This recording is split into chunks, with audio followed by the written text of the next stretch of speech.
There are more than 30 million cars on Britain's roads. Nearly one car for every 2 people. But with thefts increasing by over 50% in recent years, more and more of us are becoming victims of vehicle crime. From shameless scams. Crash for cash as a scam is happening every day, and there's absolutely no sign of this slowing down. To criminals using cars as weapons. I look up to see him being dragged across the car park by the car. These thieves are brazen. Wait. The police are here. No. And many of them caught on camera. You're Nick, mate. You're on video now as well.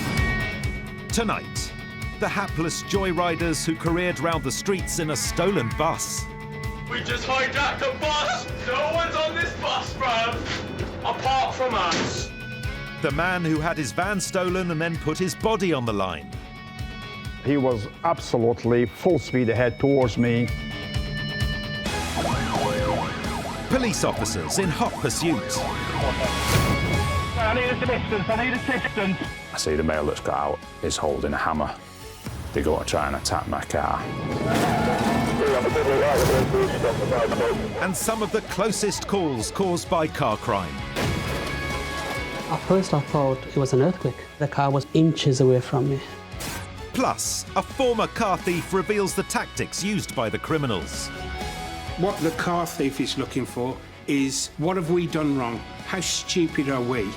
So many of us don't bother about what we're doing. And we've got one more in custody, another one in custody. This is car crime, caught on camera.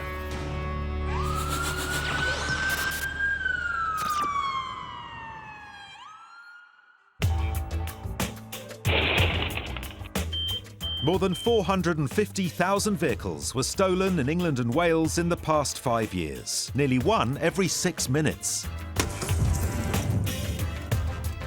Some thieves are even brazen enough to film themselves in the act. I'm in a Porsche Boxer now, look, hear the revs. This criminal had nabbed the keys to a Porsche and recorded his getaway. You like that Porsche? Keys, mine, babe. Rebecca Jackson knows everything there is to know about cars. She's a professional racing driver, a former car dealer, and a renowned motoring journalist. The average car that's stolen could be used in criminal activity. For example, thieves may use very chunky 4x4s to attack cash points. Cars are also stolen for their parts because when a car is broken down into its parts, those parts can be sold all over the world. Some of them are stolen to order. Michael Fraser is a former car thief turned security consultant. He now helps to rehabilitate offenders. Maybe someone wants a few spare seats or side panels, so they'll steal that certain model, strip it down very quickly, leave the car. Sometimes someone will take a car just for the sheer fun of it, known commonly as joyriding. You're tending to be a little bit quicker than you normally would. Blasé, because it's not your vehicle, and you tend to be a little bit of a show-off. So it could be wheels spinning away from the traffic lights. Yeah, man.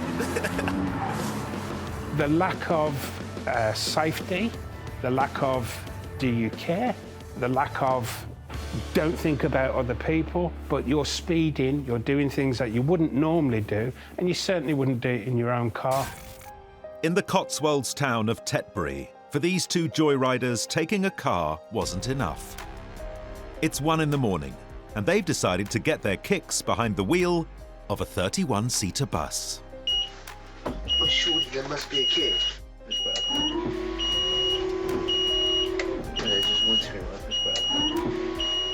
Catherine Pullum's family own and run a fleet of 70 buses in the area. The 2 individuals involved spend around 20 minutes trying to start the vehicle. Bro, that's a full beams. How the do we start this thing, bro? They switch on lights. Press that button as well. Bro, there's a light on the bus, turn lights on. They press all sorts of buttons. There must be another button you've got to press, bruv. At one point, they try using a ticket machine to start it. Wait, this has got tickets on it. But bruv, you've got to print tickets for us so we can go on the bus, bruv. So they clearly don't know what they're doing. Oh, bruv, come on, we've got to figure out how to get this started so we can go cruising. Eventually, they start it pretty much by accident. They drive, bruv. They drive. Turn the wheel, turn the wheel, turn the wheel. Very excited at this prospect. They then spend another few minutes trying to engage the gears, release the handbrake. Oh, wait, you've got to put it in neutral, but then you've got to put it all the way to 1, not 3. You just put your foot down. And eventually, they are able to move off.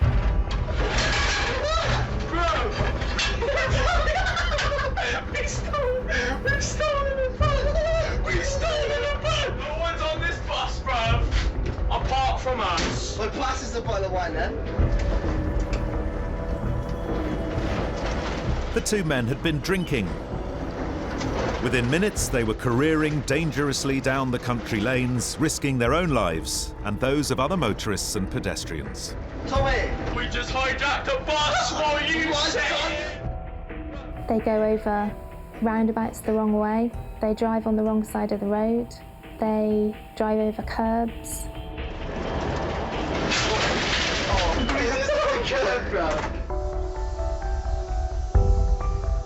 After 15 minutes of dangerous and erratic driving,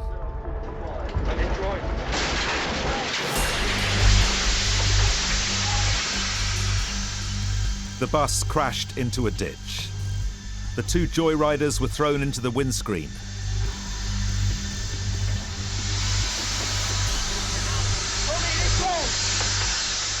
Incredibly, they weren't badly injured and quickly made a run for it.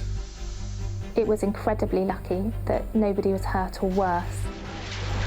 Had it have happened earlier in the day, there would have been much greater consequences, I'm fairly certain. The bus was a complete write-off. However, the CCTV footage helped the police identify the culprits. I'm amazed that the individuals basically identified themselves. They talk to each other, they call each other's names. Tommy! Tommy! Yeah. We've stole a bus! I can't believe that they actually thought they weren't going to get caught. Well, you know if we get stopped, we're running, yeah? 100%, mate. The two joyriders were arrested and later given 8-month suspended prison sentences, as well as each being ordered to pay Catherine's family business £10,000 in compensation. I think they were drunk and they just thought it'd be a good idea. I'd like to think that they learned from the experience and it doesn't define the rest of their lives.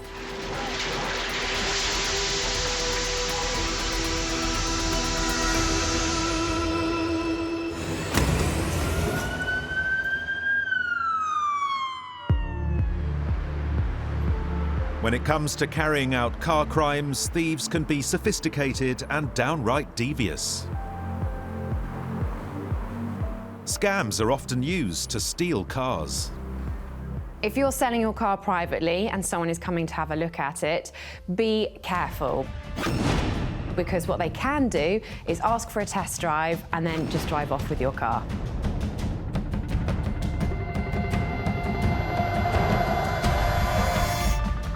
Guy comes in, looks at the car. Do you mind if I just take it for a quick test drive, just so I can see the engine's okay? Of course you can. You look genuine. Great guy. So he gives him the keys. Next thing you know, he's gone with his car. Always be suspicious if no one's going to ask you questions about the vehicle. All they want to do is get you wrapped up so they can steal that car off you. In Sussex, a thief approaches a car and tells the 72-year-old driver it has a leak. When she gets out to inspect it, he gets in, starts the engine, and nearly runs her over as he drives off.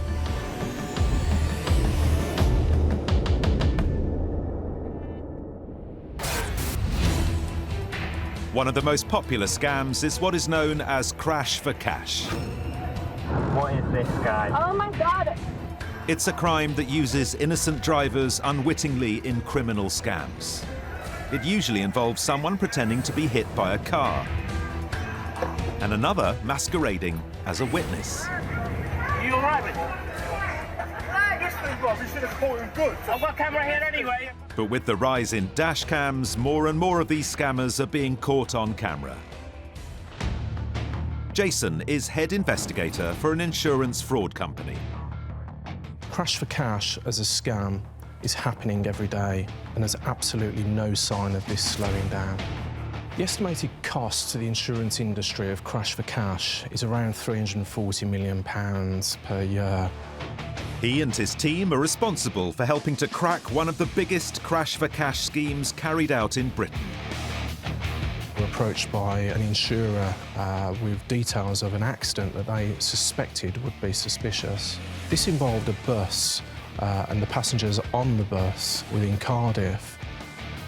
When they looked at CCTV from the back of the bus, investigators noticed a driver acting strangely. A vehicle behind had been driving very erratically for a while, following the bus. He's then seen to hit the bus in the rear with minimum impact, it's fair to say. But it was a reaction to the collision inside the bus that left Jason and his team suspicious a scam was being pulled. The individuals who got on the bus together all react the same and all reach for their neck as if they've sustained an immediate whiplash-type injury. One even falls over. Everybody else on the bus didn't feel anything. And you can see that they actually just look at these individuals and wonder what the hell is going on. It became clear that the people on the bus and the driver of the car behind were working together. We were able to link individuals together on social media, so it was evident that they all knew each other prior to getting on this bus, prior to the collision. With the suspects identified, they handed the details over to the police, who were able to bring those responsible to justice. As a result of this scam, 9 people were charged with conspiracy to commit fraud, and 9 people were found guilty. Jason has a clear message to criminal scammers. Individuals who want to get wrapped up in trying to defraud their insurance company and targeting innocent people, don't do it. We will come after you and we will look to lock you up. Coming up, cars used as weapons. I started praying to myself. I said, God save me from this. And a father and son face a dangerous getaway driver. The car hits me and I get pushed into the wall and I fall in a crumpled heap.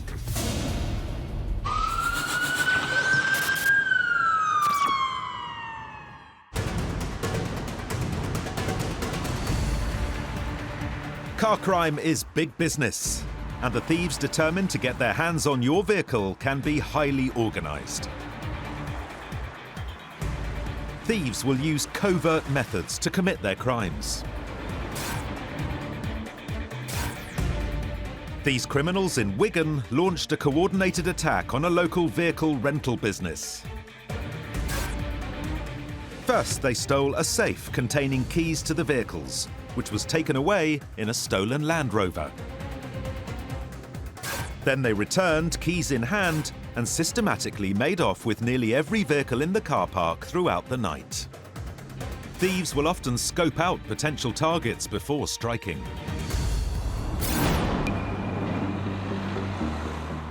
In Batley, near Leeds, engineering business owner Mudaffar thought his truck was safe parked in his yard. Little did he know he was being scouted by a would-be thief. I saw this guy driving through the yard, and I thought, these guys possibly something to do with next door, as they are motorbike shop. The motorcyclist then went and parked up on a nearby road and returned to Mudaffar's yard. About half an hour later, I saw this guy walking casually towards my truck. And when the flap was down, he actually put the flap up. And immediately when he was doing that, I raised suspicion that he's up to no good. The crook had done his homework and knew exactly how to make off with the truck.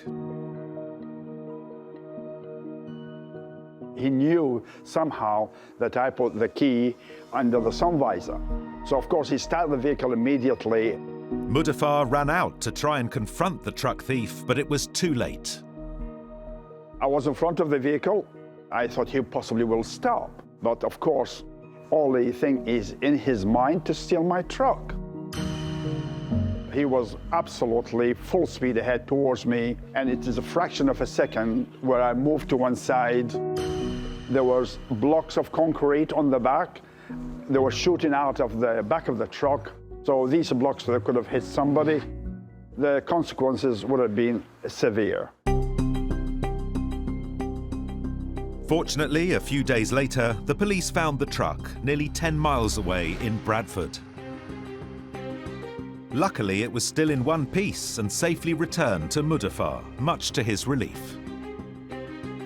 Obviously, it's my little baby because I conduct the business with the truck. Every day's business to take engines in and out and various other things. And once somebody taking a very important part of the business, you definitely miss it. And he's learned a valuable lesson. My advice to everybody on the same situation, don't leave the key on under the sun visor, because that is the first thing thieves will look for. Mudaffar was a victim of an organised crook who knew exactly where to strike and when. Former thief Michael knows how opportunistic thieves can be. What the car thief is looking for is, what have we done wrong? How stupid are we? Now, when you look down the road, 99% of us parallel park. 1% will turn the wheels into the gutter. That car, believe it or not, is a lot harder to move. It's too much trouble. A car reversed onto the drive is easier to shift than you driving head first onto the drive. If you start taking care of what you're doing, you won't be that target.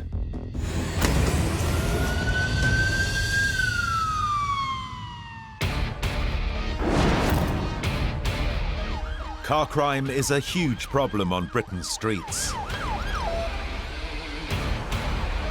And often a culprit is never charged. But if confronted, thieves can sometimes go to almost any lengths to avoid being caught.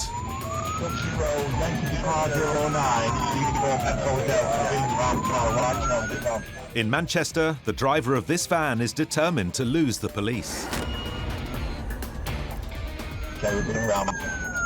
When reversing into the pursuing police car doesn't work, the suspect changes strategy, ramming straight into the police car head-on.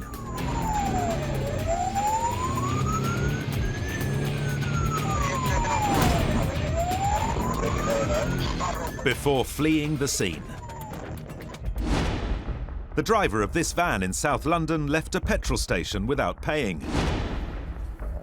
Whilst making his getaway, an innocent driver found themselves in his path.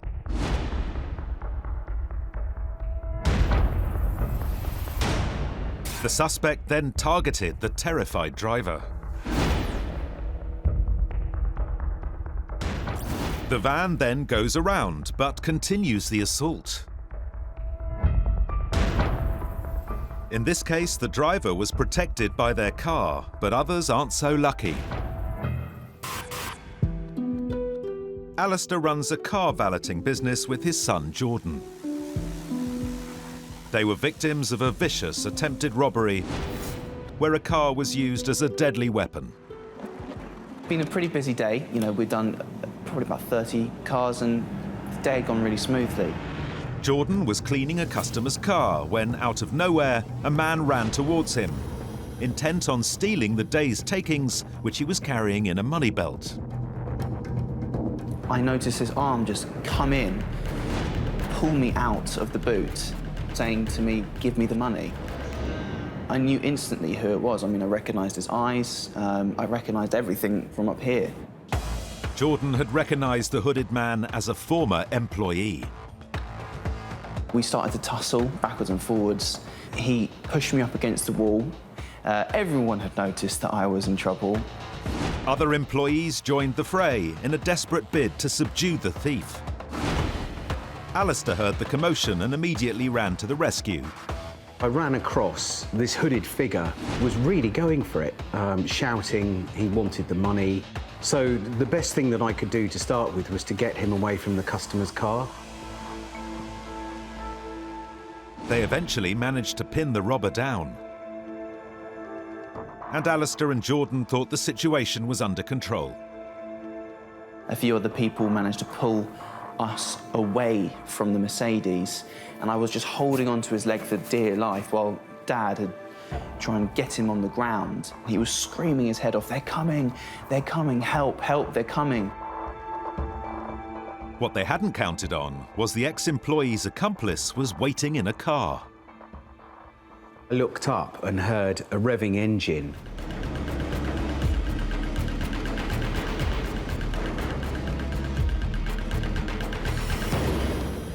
The accomplice had driven straight at Alistair, sending him flying into a wall. The car hits me and I get pushed into the wall and I fall in a crumpled heap. I was just completely shocked. I just let loose this scream. So I opened up the car door and I kicked him. The accomplice was desperate to get away. As he reversed at speed, Jordan was pulled along the ground by the car door. I look up to see him being dragged across the car park by the car. The thief was now free to make a run for it. He gets in the car. I thought about giving chase, but that's a guy in a car who's willing to run people over. You know, anyone could die in that situation. So I turn around and I see my dad, and I don't think I've ever been so pleased to see him in my life. The ex-employee pleaded guilty to robbery and common assault and was sentenced to 4.5 years, while his accomplice was sentenced to 20 months in prison.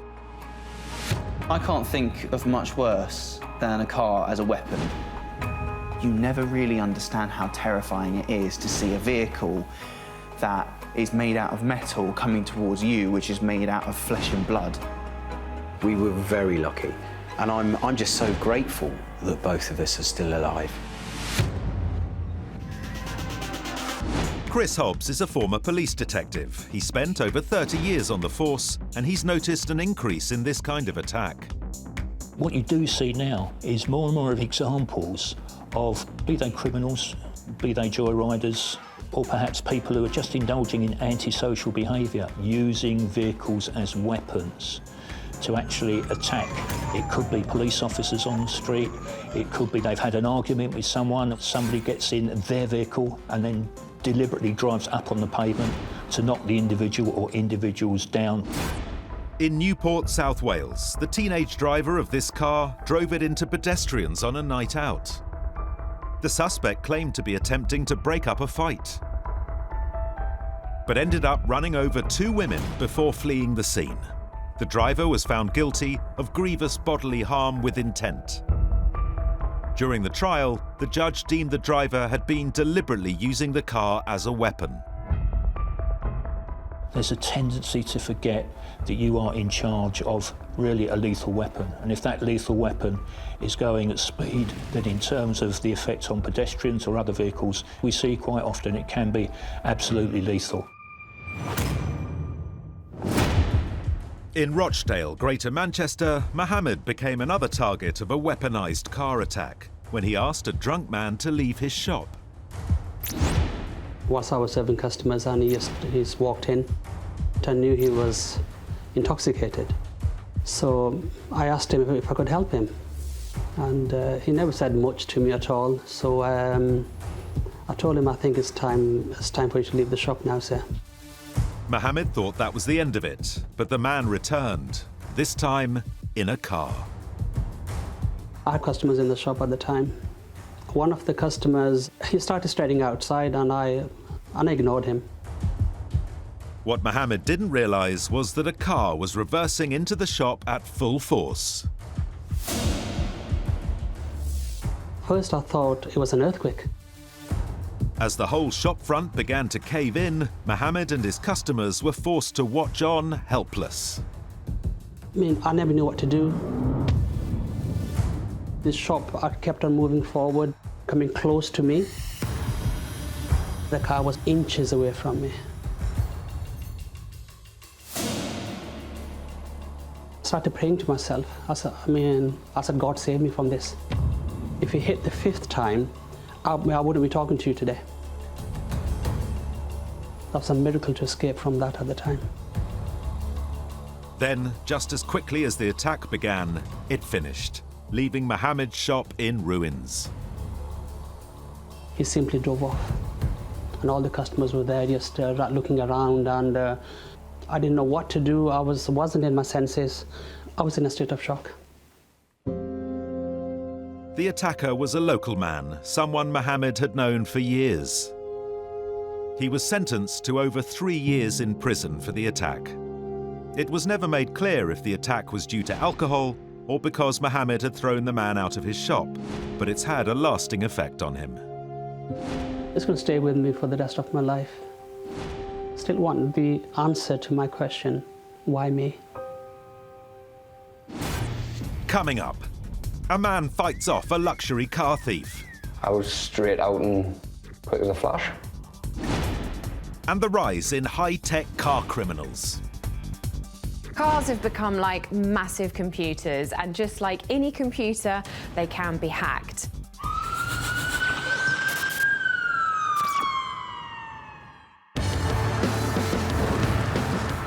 Around 2 million new cars are sold in the UK every year. While a typical family vehicle costs around £15,000,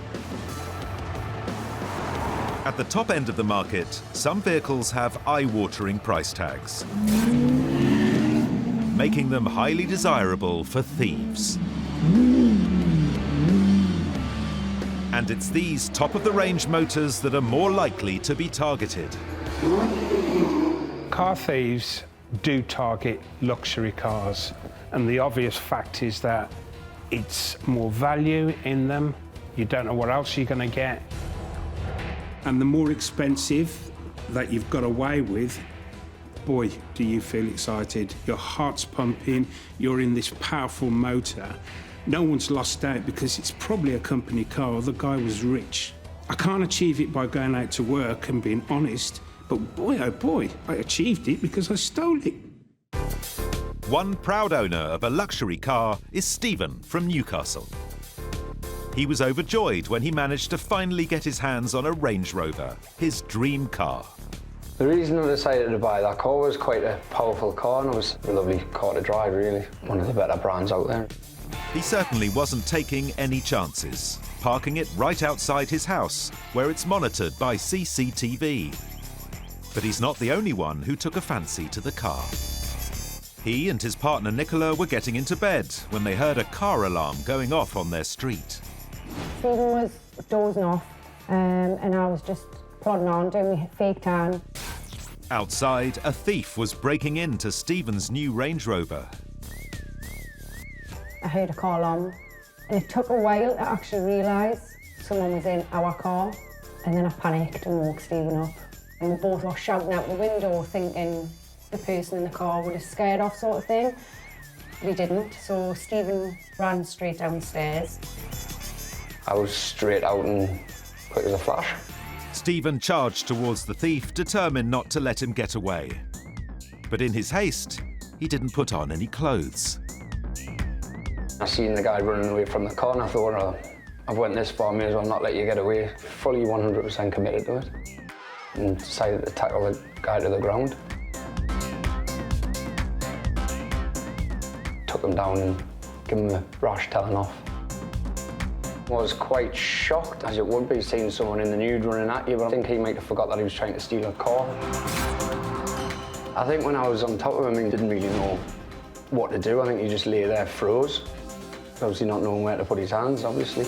Worried Stephen was in danger, Nicola also ran out of the house, putting her dressing gown on as she ran.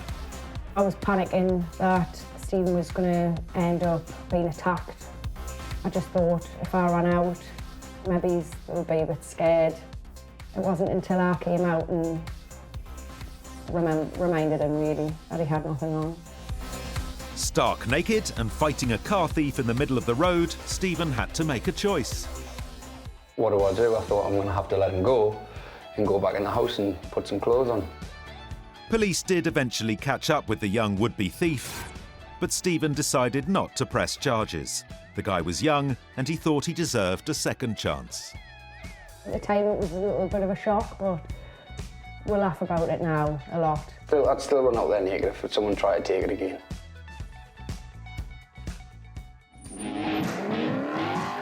Stephen managed to keep hold of his car, but when they're stolen, luxury cars can end up abroad. Some high-end cars are stolen to order and they're taken to a port, they're put in a shipping container and surrounded by used car parts. So for all intents and purposes, it looks like a shipping container full of used car parts, when actually there could be a 100, 200 or 300,000 pound car right in the middle, going abroad, never to be seen again. So it's vital to get them back as soon as possible. Richard Taylor is a car theft investigator.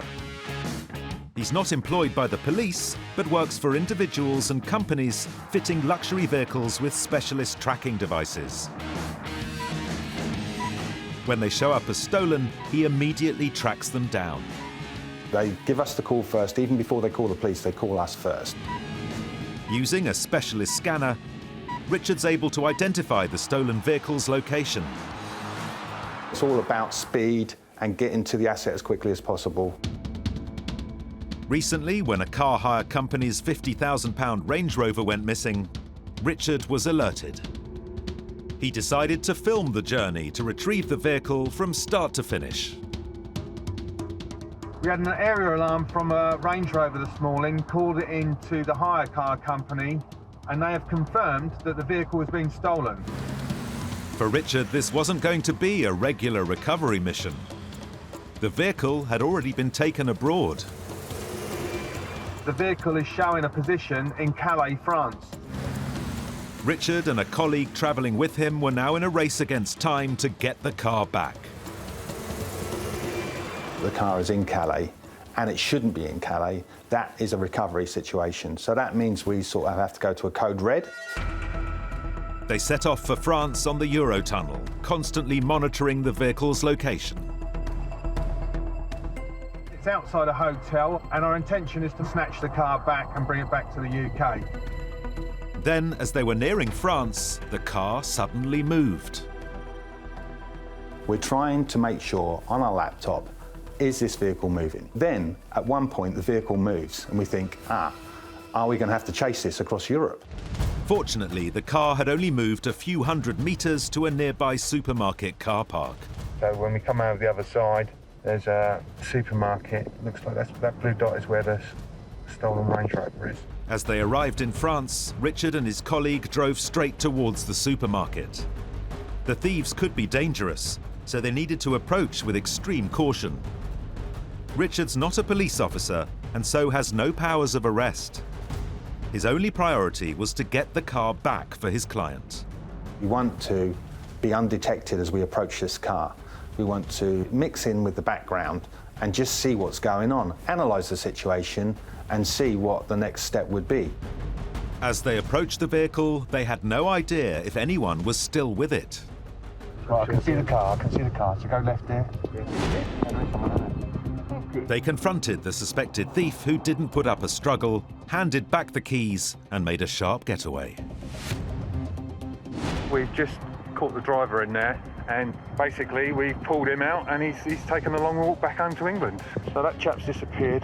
This is the Range Rover. We've got the Range Rover. What a result, cracking. Richard had achieved his mission of recovering the stolen vehicle on behalf of the car hire company. Even though he didn't detain the thief, he was able to collect vital evidence. But we've got a photograph of him so we can circulate it to the police later. They had the Range Rover, but crossing the border back into the UK with a stolen car wouldn't be straightforward.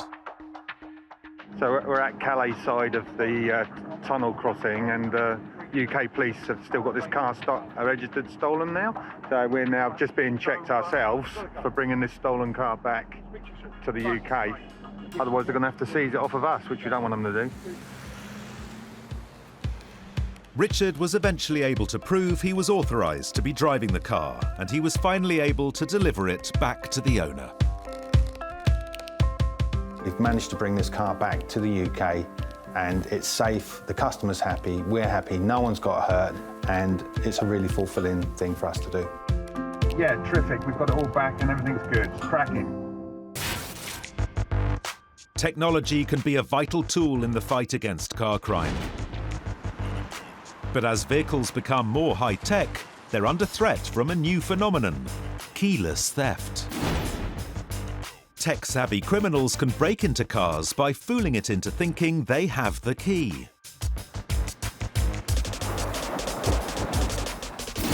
In Solihull, these two thieves can be seen approaching a brand new Mercedes.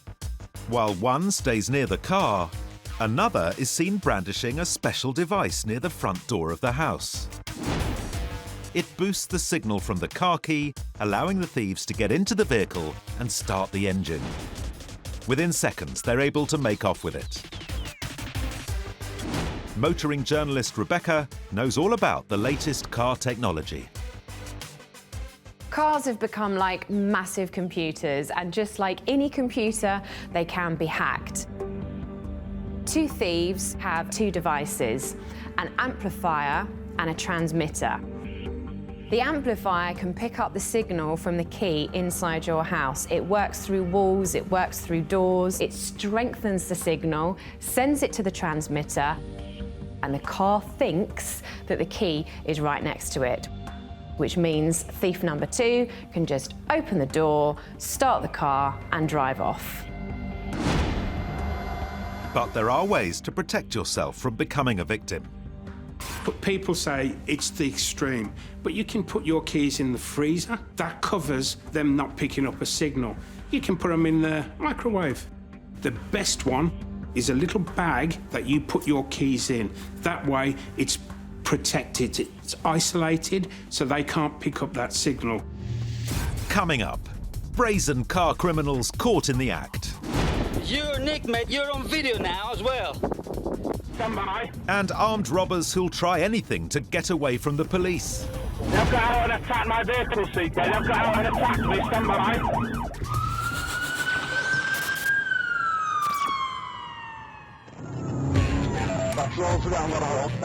For criminals, a car is the perfect way to flee the scene of the crime quickly.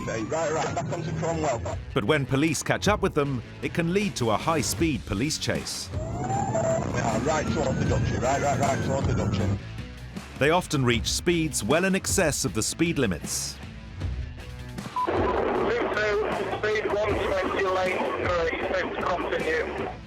There are, on average, around 10,000 police pursuits a year in England and Wales, nearly 200 a week.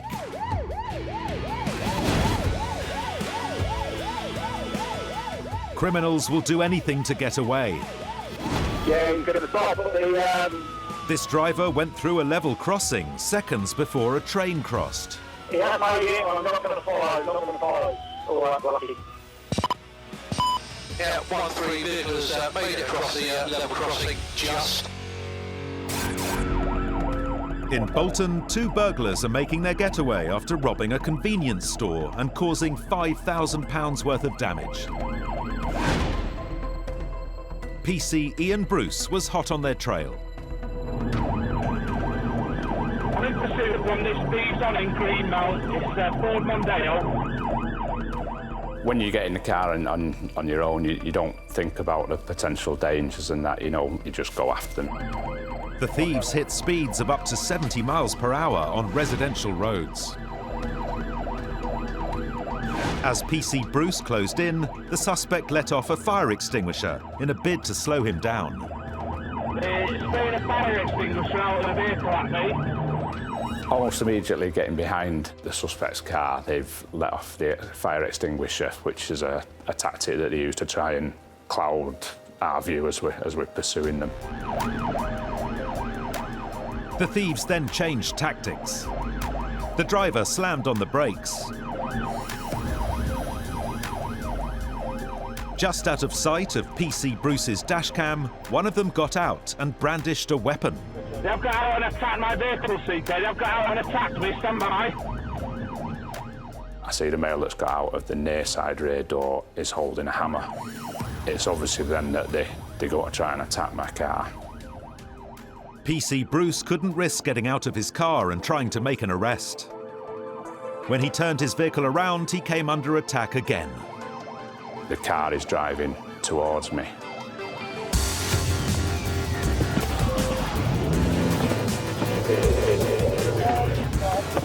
It's scary at that point. They've really upped the ante.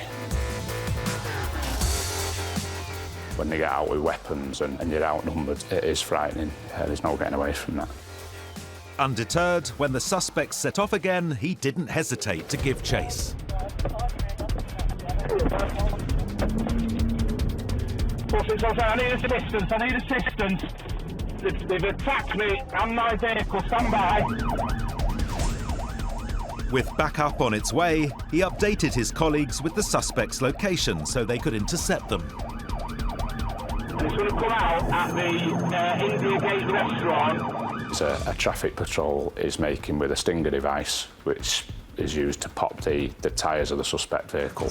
Get it to Harwood Road near 4 ends. The suspect vehicle's driven over the stinger. And at that point, I've used what we call tactical contact and pushed it into the side of the road, causing it to spin. Which is eventually when the pursuit has ended. The two thieves were arrested. Their actions caused £14,000 worth of damage to PC Bruce's patrol vehicle. Both men pleaded guilty to burglary, and the driver was banned from driving for more than 5 years. It's satisfying once it's finished and you've gone to court and they get sent to prison. We'll keep doing our job to keep people like that off the streets.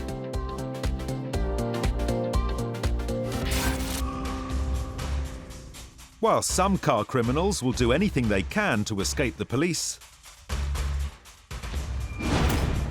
there are other hapless crooks who lead the police right to them. In Birmingham, an unlocked car is an enticing prospect for thieves.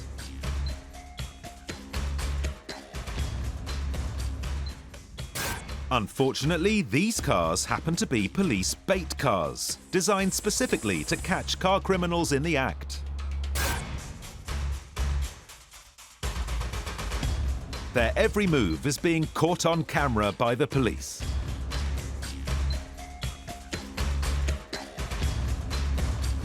These two men in Coventry were caught out by the car itself. They'd stolen a £40,000 sports car with the intention of selling it.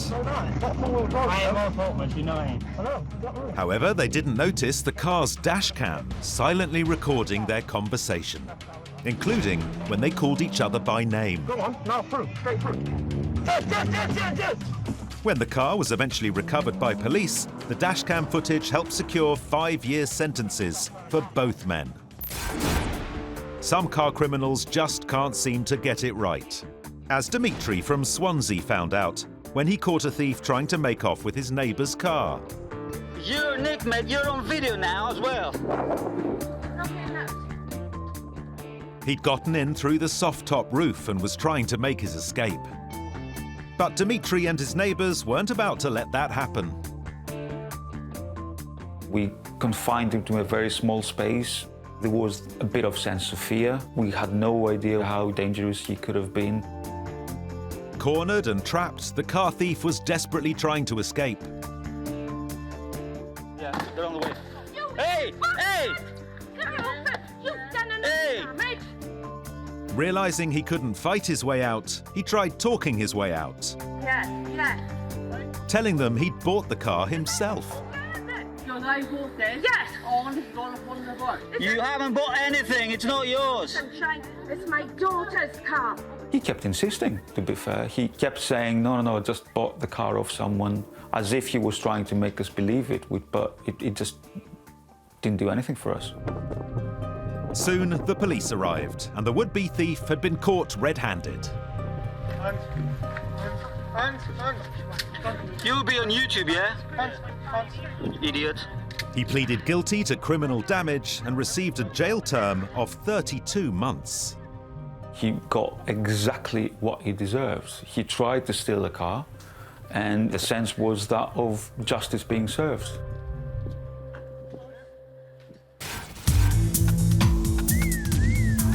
Car crime can make Britain's roads seem like a formidable place. The criminals carrying out these attacks can be dangerous and utterly shameless. But with more and more of their crimes being caught on camera, it's becoming harder and harder for them to hide.